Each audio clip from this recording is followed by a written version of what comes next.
Welcome to the Tech Egg. Don't get scrambled. Enjoy the video. You start by freeing resources so Roblox can breathe.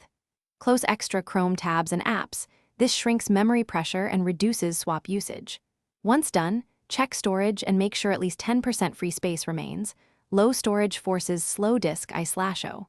Restart the Chromebook to clear cached processes and background services because a fresh session often fixes transient lag. Make sure to sign in and reopen only Roblox and Essentials. That isolates the game versus extra browser load. You now optimize software and network to cut frame drops and stutter. Update Chrome OS and the Roblox app. Patches often fix performance bugs. Lower Roblox graphics. Reduce textures, turn off shadows, and cap FPS. This reduces GPU and CPU strain. Disable unnecessary Chrome extensions because they consume CPU cycles.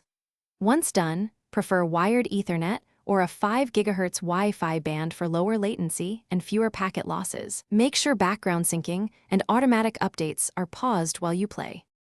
You finish by tackling stubborn problems and knowing when to reset. If lag persists, backup files and perform a power wash. This returns Chrome OS to factory state and removes hidden culprits. Avoid running Linux apps or virtual machines while gaming. They compete for CPU and RAM. Once done, test Roblox on another network or device to isolate the issue. If things go wrong, open the Chromebook Task Manager, check CPU and memory spikes, and try a power wash only after backups. Thanks for watching. Consider subscribing if I helped unscramble your problems.